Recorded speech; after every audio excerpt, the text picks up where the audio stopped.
Nerdy is defined as someone characterized by an obsessive interest in something. Xbox, Marvel, technology, D&D, Lord of the Rings, escape rooms, Pokemon, Funko Pop, Star Wars, PlayStation, comic books, Magic the Gathering, Nintendo, Harry Potter, Game of Thrones, Teenage Mutant Ninja Turtles, Power Rangers. All of that is Tech D Rob, host of the Nerd News Podcast, your source for everything nerdy. I realize you guys are all nerds. And this is the Nerd News Podcast.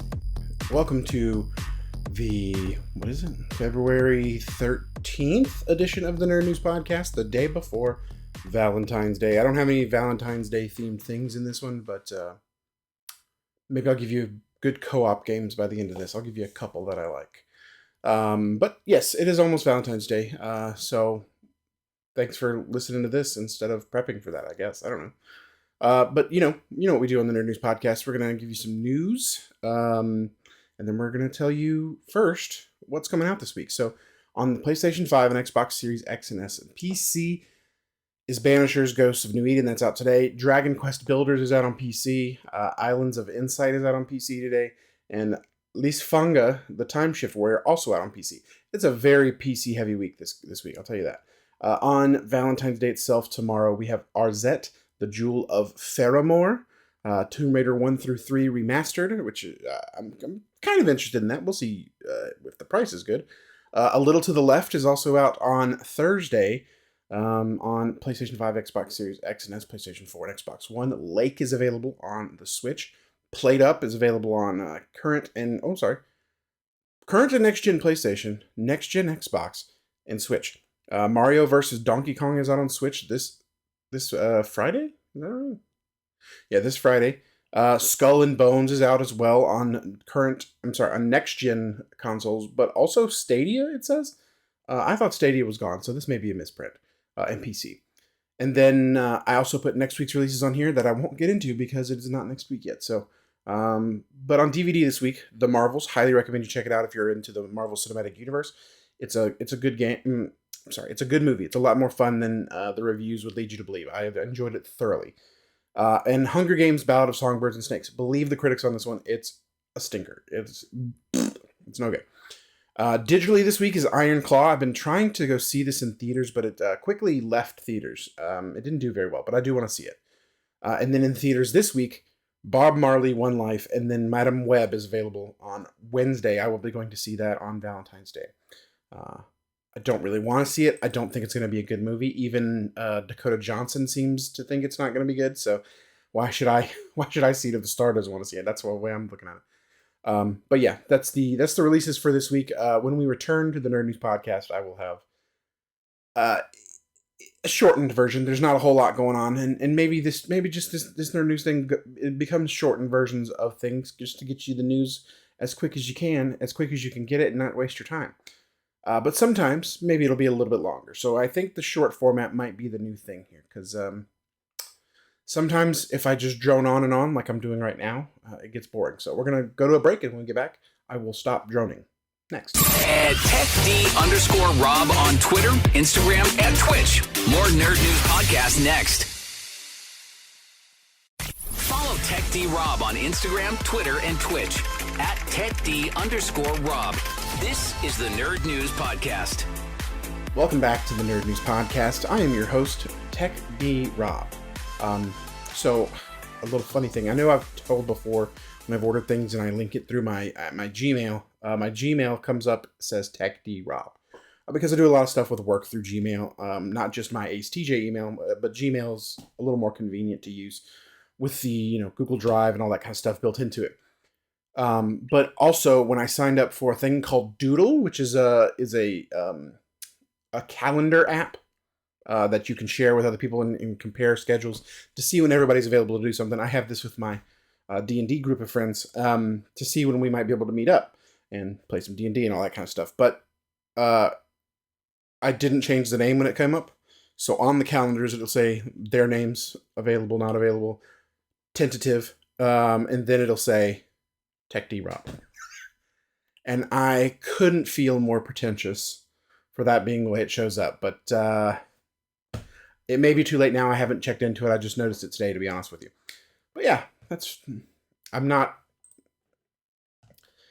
don't expect people to call me that. It's not that serious. So it's a little, it just makes me feel weird. But I've had it show up at food places, and I had to order for Rob. They're like, is it Tech D Rob? And I go, I'm sorry.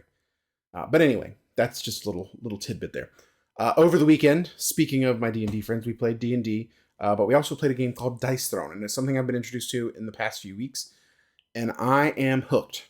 A friend of mine found it at I want to say Facebook Marketplace, and she purchased the season 1 is what it's called, and it's not even the full bundle. It's got 6 characters, but there's so many more available. So we played that one. I really enjoyed it. I played as a paladin, and I did a lot of healing, did a lot of attacking, tanked a little bit. That's just, paladin things if you're used to a D&D type terminology type thing for these things. And so I went and looked at what else was available, and now I am a Marvel 4-pack deep, and then 2 Marvel 2-packs deep. So I have all 8 Marvel characters available. Another friend of ours is looking into what's called Season 2, and it is just more original characters. There's more Marvel characters on the way as well with the X-Men. So unfortunately, we got into this game about 2 months too late to get in on the X-Men Kickstarter. So that's unfortunate, but it is what it is. I'll look for it when it comes out in retail stores. But the game is a lot of fun, very dice heavy. But there are you do have cards as well that allow you to do manipulation of these. What's the word? Allow you to do manipulation of the. Oh gosh, what am I looking for? Of the dice. They'll say like roll 2 to be the same one or whatever, that kind of stuff. So it's not like it's completely luck related, but sometimes it can be. But it's a lot of fun, and I look forward to playing more of it now in the future. The Knuckles series was announced for Paramount. I want to say it comes out in either April or March, but also Sonic 3, whatever it's going to be called, which is taking a lot from Sonic Adventures 2, is coming out this year, I believe, introducing Shadow. So if you've never played Sonic Adventures or Sonic Adventures 2, don't now, because they don't hold up well, but they are remaking these kinds of games, I want to think, in the next Sonic game that they're working on. It's what it looks like anyway. So maybe it'll be more playable. It'll update the gameplay, because it is rough. But yeah, so that is something I'm really looking forward to. Let's see. On Thursday, Xbox is doing a Vision for the Future event. But they're doing it on one of their standard podcasts, so I don't know how large this is going to be or how much information is going to be available. But I assume I'll have more information for you on next Nerd News podcast, because by then it will have happened. Oh my gosh. Sorry about that. But yeah, it looks like people say it seems like Xbox is trending to kind of eliminate their consoles, which I don't think is the case. But maybe they're looking to make money outside of that, which, I mean, they own Activision. So they already know they're already going to be putting games from there on PlayStation. So it's not much of a stretch to just do it for their whole lineup. But again, why would anyone need an Xbox if that's what they're doing? So it's a kind of a catch-22 situation. We'll see what they plan to do. And on that note, PlayStation 5 has outsold Xbox 2-1 in the current generation. So PlayStation 5 has outsold Xbox Series S, Series X 2-1, which is the exact opposite ratio that I currently have for those systems. I have one PlayStation 5, and I have an Xbox Series S and an Xbox Series X. So, do with that info what you will. But I'm an Xbox fanboy. I've long said I like PlayStation just fine. I love it. I'll get every generation, but Xbox is by far my favorite. Pal World is a game that I've been trying to play, and I've decided, after watching my cousin play this, it is not a game that is for me. There's a lot of grind work involved, and not necessarily leveling yourself up, but leveling up your surroundings, your house. Oh, I think my girlfriend might be home. But you're leveling up your house, your what's the other words? Like, where your pals sleep, your Pokemon, so to speak, all that kind of stuff. What in the level of your base determines how many Pokemon pals. I better watch my terminology. How many pals you can have at a certain place, and that is I don't know. It's a lot of grind work that I'm not interested in. And the second to last thing I want to talk about, Taco Bell did sort of an E3 style presentation, kind of a like an Apple Presents type situation for their new menu for the year. So the first thing coming this week is the cheesy chicken crispanada. If you remember the caramel apple empanada, it's similar but without caramel apple in it, but with cheesy chicken. It's an empanada, essentially. But also on the horizon for Taco Bell this year, Cantina chicken burrito, Cantina chicken soft taco, Cantina chicken crispy taco, Cantina chicken quesadilla, and a Cantina chicken Cantina chicken bowl. The Cantina chicken is just another variation of chicken. It's more like a shredded chicken type situation. It looks pretty delicious, and I expect it to cost a good bit considering the prices of current things at Taco Bell, so we'll see. Also on the slate for this year, Cheesy Street Chalupas. Looks like a quesalupa type situation like they had before. There's cheese built into the chalupa. Crispy chicken nuggets coming to Taco Bell as well. A Mountain Dew Baja Blast Gelato. Dulce de Leche Cinnabon Delights. A cheesy enchilada dipping taco. Cheese at Crunch Wraps. And a Crunch Wrap tostada type, I think that's what they call it. But the thing that most people are talking about for it is they're doing a vote this year to bring back one of two things. They did it already with, I want to say it was the cheesy beef burrito or the Cool Ranch Doritos Locos Taco. This time, you can bring back either the Mexi Melt or the caramel apple empanada now. I'm not a fan of either one, but from what I understand, I assume caramel apple empanada is going to win this handily. It was my dad's favorite thing from Taco Bell, and they got rid of it a long time ago. Mexi Melt's not for me, but I mean, I know a lot of people like it. I just don't see any way the caramel apple empanada does not come out on top on this. So, that's the Taco Bell event in a nutshell. Obviously, you can find more details elsewhere. Just giving you a brief overview. But the biggest news of the whole week, on Sunday at the Super Bowl, they revealed a couple things about the upcoming Deadpool movie. They revealed a trailer. They revealed that Pyro is back from the X-Men original series. X-Men X2, I believe, is the one that he was best known for. They've brought the 20th Century Fox logo that was at the beginning of movies.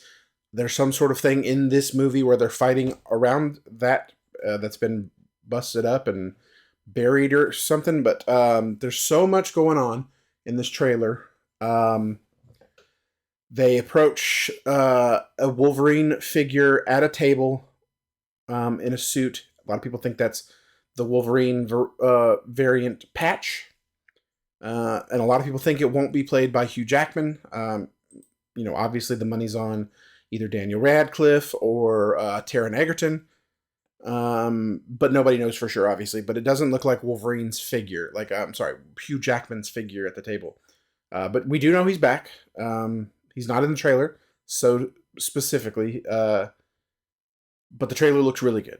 And it's officially being called, this is the last reveal of the thing, Deadpool and Wolverine. Not Deadpool 3, it's Deadpool and Wolverine.